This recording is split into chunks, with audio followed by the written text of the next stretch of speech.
This video is all about how to train your dog to enjoy being on their mat and staying on their mat so that you can enjoy your dinner in peace, not have your dog scrounging while you're cooking food, and to be able to go and answer your door without your dog going to harass your guests. So the first step is to lure your dog onto the mat with a piece of kibble is fine, or some treats, and then when they're on the mat you can drop the food on the mat so that the reward placement is happening where you want the dog to be, because at some point in the training you won't be here and you want your dog to stay on their mat. So try to always drop the treats on the mat rather than giving them directly to your dog's mouth. You can use stickier things like ham that won't roll away, which is quite useful, or pieces of meat or cheese. That was a bad throw from me, that happens. I've just got a pot of Disco's kibble here. I'm just going to keep throwing it on there, and for the first week, literally just shower your dog with food while they're on the mat. That's all you need to do. If your dog starts to wander off the mat, just lure them back on and keep reinforcing them on the mat. So that's step one. So after a week of that, you can start to introduce some distance. So you can start to take a step back, and as soon as you've taken one step, mark your dog for staying on their mat and throw a treat. So good. Going to take a step to the side. Good. Good. Good. Not going to push my dog so far that they end up coming off the mat because I've gone too far too soon.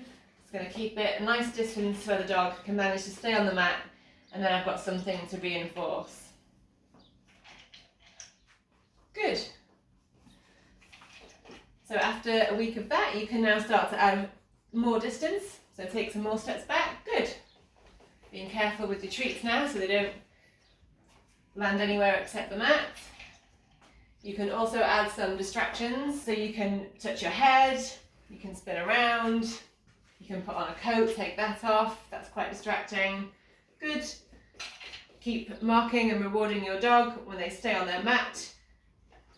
Another distraction that you can add after a week of the first set of minor distractions is something like touching the floor. That's quite a big deal for your dog because they think you're probably touching the floor with food. Good. Disco broke that one, so we'll try again. I'm going to warm her up this time. Good. Just going to reward her a few times for staying on the mat so she gets the idea and she's warmed up. Good. So I didn't touch my hand to the floor that time so that she gets the idea. Good. Good. And now she can handle it when my hand does touch the floor. Good. Each time my hand didn't have kibble in it because I pushed her too far too soon by having the kibble in my hand. I'm now going to try with kibble. Good. And I got my marker word in there nice and early. Good. So that she's marked and rewarded for staying on the mat despite the distraction. Good. When you're in the kitchen, more distractions would be dropping actual human food while you're cooking or dropping food at the table. So you can start to do a setup with those scenarios. So when you drop food to the floor, it's quite exciting for the dog and they'll want to chase it. So start with your hand very low to the floor. I'm going to point to the mat to tell us go back to the mat.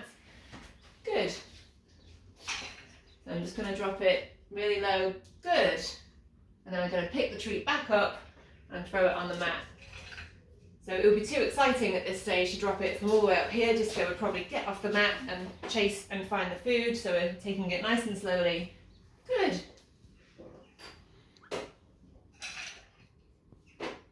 Good. So I'm marking and rewarding her for watching the food drop. She stays on the mat and she gets the food that's been dropped thrown to her for staying on the mat. Good. I'm going to vary the place that I drop the food to try to generalise the behaviour. Good. And now we can make it a bit more lifelike. We can pretend the food has come from the worktop. Good. It's still at quite a low height for now.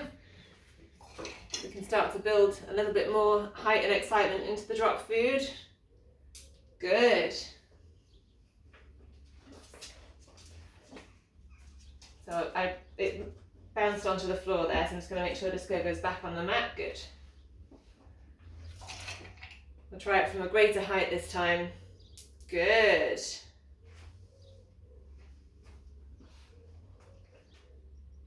Good. And we can even simulate food dropping off the worktop. Good. Okay, so you can start to set your dog up with real life scenarios where you're preparing vegetables. So here I've got my chopping board and I'm going to pretend to drop some food on the floor, and Disco's going to stay on the mat, and then she'll be marked and rewarded for maintaining that position and not coming to get the food that's dropped. So fake chopping the vegetables, and then the food will drop on the floor. And Disco went to get the food, so we're going to try that again. I'm just going to warm her up. So, fake chopping of food, and this time, good. I'm just going to warm her up to the training. Good. And let's see if we can manage a real life one. Good. Now she gets the idea. Good. And then we're going to try again with the same scenario at the dinner table. So obviously you can do this with a real meal, you don't need to have a fake one. But here we are with a family meal. Good. And the food drops on the floor. I'm not sure where that one's gone, so I'm just going to reward her with this one.